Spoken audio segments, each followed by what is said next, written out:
Hi hello வணக்கம் மக்களே, நான் உங்கள் ஜெபி பேசுகிறேன். ப்ரோ நியூஸ் நிகழ்ச்சி உங்களை அன்புடன் வரவேற்கிறேன். இன்றைக்கி நிறைய பரபரப்பான நியூஸஸ்லாம் இருக்குது. வாங்க நிகழ்ச்சிக்குள்ளே போகலாம்.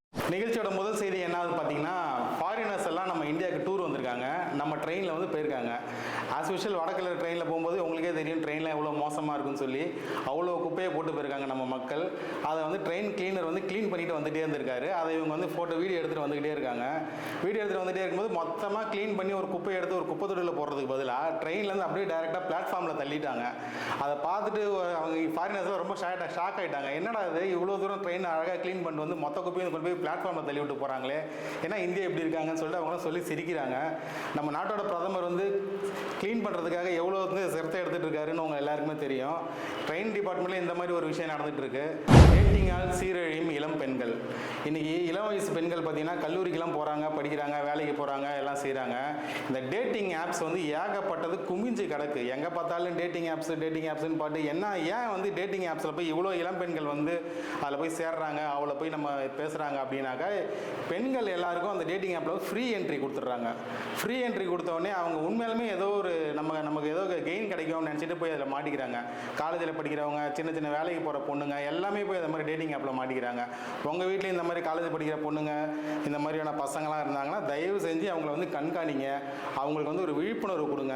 தேர்தல் ஆணையத்தின் எஸ்ஐஆர் குறித்து இன்றைக்கு வந்து திமுக தலைவர் மு.க. ஸ்டாலின் அவர்கள் வந்து போராட்டம் நடத்துறதா அறிவிச்சிருந்தாரு. இதே மாதிரி போராட்டத்தை தாவேக்காக அறிவிச்சிருக்காங்க. நாளை வந்து அது குறித்த அறிவிப்புகள் வெளியாகும். திமுகவில் ஏற்பட போகும் மாற்றம். திமுகவில் வந்து கழக பொதுச் செயலாளர் திரு துரைமுருகன் அவரோட உடல்நிலை கருதி அவரோட பதவிக்கு வேற ஒருத்தரை கொண்டு வர போகிறாங்க. அவர் வந்து அநேகமாக டிஆர் பாலுவாக இருக்கலாம் அப்படின்னு கட்சிக்குள்ளே பேசிக்கிறாங்க. டிஆர் பாலு அவர்கள் வதிக்கிற பதவிக்கு வேற யாராவது கட்சிகள் போடுவாங்க. முதல்வர் தான் முடிவு எடுக்கணும். நாடே பெரிய பரபரப்பாக எதிர்பார்த்துருக்கிற பீகார் தேர்தல் நாளைக்கு வந்து எலெக்ஷன் ரிசல்ட் வருது. எலெக்ஷனோட கருத்து கணிப்புப்படி இது வரைக்கும் வந்து பாஜக கூட்டணி தான் முன்னிலையில் வகிக்கிறதா இது வரைக்கும் பேசிகிட்டு இருக்காங்க. கருத்து கணிப்புப்படி நாளைக்கு இந்நேரம் நமக்கு ரிசல்ட் தெரிஞ்சிருக்கும். நாளைக்கு அந்த ரிசல்ட்டுக்காக எல்லாரும் மாதிரியும் நாங்களும் அவளோட எதிர்பார்த்துட்டு இருக்கோம். அதோட ரிசல்ட்டை பற்றி நம்ம நாளைக்கு விரிவாக பேசலாம். நேற்று வந்து ஒரு ஃபோட்டோ வந்து புகைப்படம் வந்து தீயாக பரவிட்டே இருந்துச்சு. யார் அவங்க இன்னைக்கு யார் அவங்க நேற்றுலாம் எல்லாருக்கும் ஒன்றும் புரியல. அவங்க கட்டியிருந்த புடவை ரொம்ப அழகாக இருக்குன்னு நினச்சிட்டு இந்தியா ஃபுல்லாக ட்ரெண்ட் ஆகிட்டு இருந்தாங்க. அவங்க கடைசியில் அவங்க யாருன்னு பார்க்கும்போது அவங்க தான் மராட்டிய நடிகை கிரிஜா ஓக். அவங்க வந்து நம்ம காந்தாரா படத்தில் நடித்தாங்க இல்லையா, வில்லனாக நடிச்சிருந்தா இல்லையா கிரீஷ், அவர் கூட சேர்ந்து மராட்டிய படத்தில் ஒன்று நடிச்சிட்டு இருக்காங்க. அவங்க வந்து அதை பற்றி அவங்க பேட்டி கொடுத்துருக்கும்போது அவங்கள புடவை அழகாக இருக்குன்னு சொல்லி அவங்கள ஃபோட்டோ எடுத்து அவங்க இந்தியா ஃபுல்லாக ட்ரெண்ட் ஆகிட்டு இருக்காங்க நேற்று. அப்புறம் பெரும் பரபரப்புக்கிடையே இன்னைக்கு மதியானம் சுந்தர் சி அவர்கள் வந்து ஒரு லெட்டர் கொடுத்துருந்தாரு. தலைவர் 173 படத்துலேருந்து நான் விலகிற போகிறேன், இனிமேல் அந்த படத்துக்கு எனக்கு சம்மந்தம் இல்லை, நான் விலகிக்கிறேன்னு சொல்லி ஒரு லெட்டர் கொடுத்துருந்தாரு. அதுக்கப்புறம் கொஞ்ச நேரம் கழிச்சு பார்த்தீங்கன்னா கடாரம் கொண்டான் படத்தை இயக்குனா திரு ராஜேஷ் எம் செல்வா வந்து அந்த வந்து இணைய போகிறாரு. அவங்க தான் வந்து தலைவர் 173 படத்தை எடுக்க போகிறாரு அப்படின்ற மாதிரி ஒரு செய்திகள் வந்துட்டு இருந்துச்சு.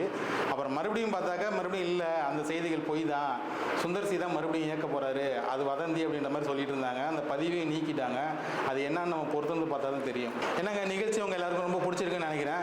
இதான் எங்களோட முதல் நிகழ்ச்சி. உங்களுக்கு பிடிச்சிருந்துச்சுன்னா நீங்கள் சப்ஸ்கிரைப் பண்ணுங்கள், ஷேர் பண்ணுங்கள், உங்கள் ஃப்ரெண்ட்ஸுக்கெல்லாம் சொல்லுங்கள். மறக்காமல் சேனலை சப்ஸ்கிரைப் பண்ணுங்கள். நன்றி, வணக்கம்.